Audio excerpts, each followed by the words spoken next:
The dust is barely settled from the sensational World Champs race in Italy, and suddenly we're back at it, just up the road from Italy in Switzerland for the fourth round of the 2021 World Cup Series. This is the last round in Europe this year, and it's on a very similar track to the exciting race in 2019 that saw Marine Cabru and Amaury Pierron take the win. I'm having another crack at racing, so I should have a bit more perspective for Inside the Tape tomorrow, but first of all, who's looking good? Who's going fast? Who's nursing injuries? It's time to get you up to speed for Lenzerheide Downhill World Cup.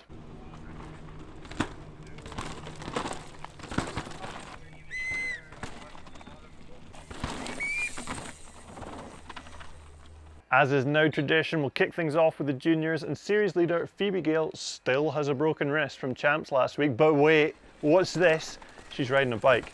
Can't actually believe the determination of that woman. She'll have a real challenge though to compete with current champion of the world, Isabella Jankova, who must be on a confidence high after smashing it in Italy with the biggest winning margin of the weekend. Go in. Yeah, boy! Get it! Go on, lads! Lachy Stevens McNabb is a New Zealand racer that's been claiming some solid results all year in the junior category, with 3 bronze medals in the last 3 world events. He's been flying on track, but last time I saw him he was wheeling his bike through the pits with the front tire just hanging off after a massive blowout. Hopefully he's all good and we'll see him racing this weekend. Yes, Jackson! Who's the junior men's world champ? Yeah, that'll be Jackson Goldston, and look at that fresh gold piece to celebrate his win, and unsurprisingly he was going really well on track today. Looking forward to seeing the rainbow jersey on track on race day.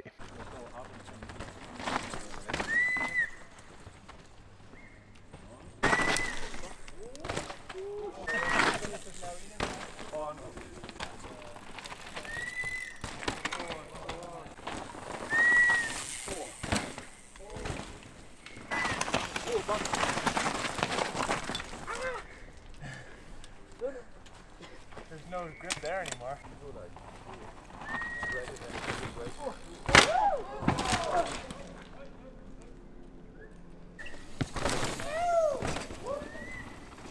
Ben! That looks pretty good. You went kind of next step.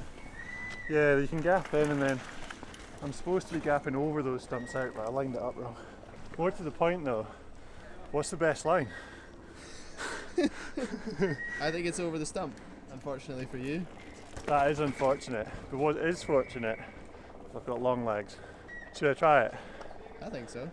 I was worried it was going to be maybe a wee bit fiddly and like quite greasy, because it's like this mountain's in the shadow in the morning. It was mint, so good. This is like the slippiest bit of the track, so this is why Max is camped here, getting the slip and a little bit of the slide in. Oh jeez, it's got a bit of kick to it. Yeah, it does. Spicy. Right, head on. Hold on. Here he goes. Scanning. Scanning. Loading. Loading. I don't like the look of that stump, dude. Oh, it's not nice, for sure. You think what I did was just too slow setting up? I just think if you come in with any sort of pace. But you don't have to come in with pace, that's the thing, Max. Well, You have this choice. hang on. This is a decision that you can make. You are the line guy, so. Sorry, go ahead.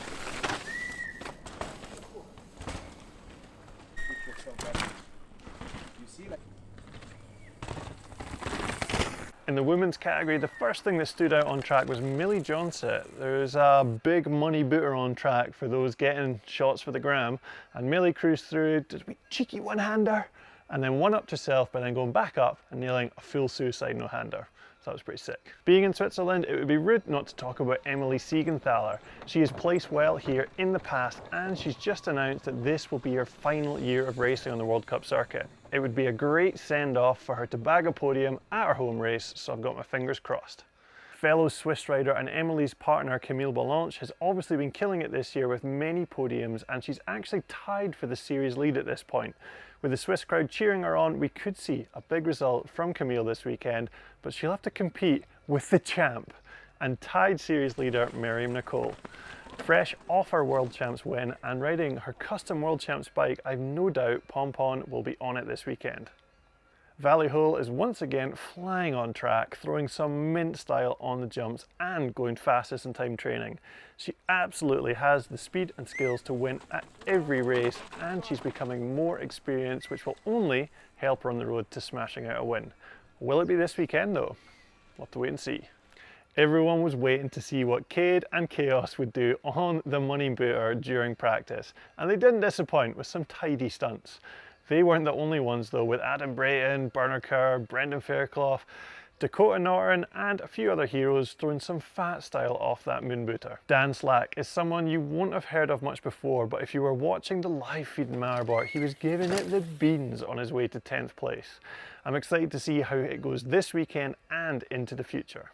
Brooke McDonald is as tough as old leather boots. He had a nasty crash at Worlds last week that would have turned most people into a fine meat paste, and he's still cracking on, looking very fast on track. Something that flew under the radar last week was Lloyd Bruni smashing his leg before race runs in Italy. He's been suffering with a hematoma in his thigh, missed out on track walk, wasn't sure if he was even going to be able to ride, and then posted a fast run in time training. Never count that man out. After winning his 4th World Championships at the young age of 39, will Menard chill out this weekend knowing he has nothing to prove? Yeah, don't count on it. The champ will be champing at the bit to pilot his freshly painted sled down the Swiss slopes.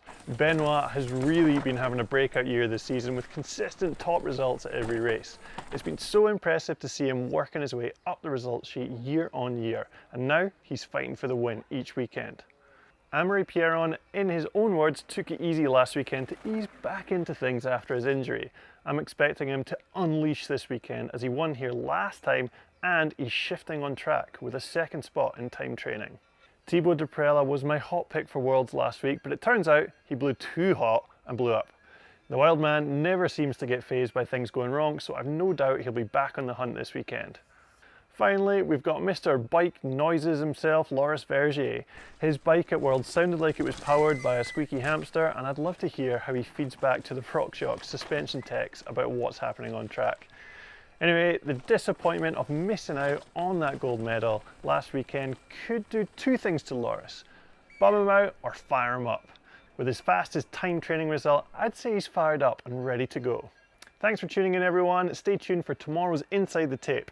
If you've not seen the course preview, there may be a link up there somewhere or at the end of the vid. Or you can check the Pinkbike YouTube page. We'll see you all soon, like tomorrow. We'll see you tomorrow. If you watch the video tomorrow. Could be the next day. Could be tonight. I don't know. I don't know how it works. I mean, it's a mystery. We do take a while to make these videos. Yeah, I don't know.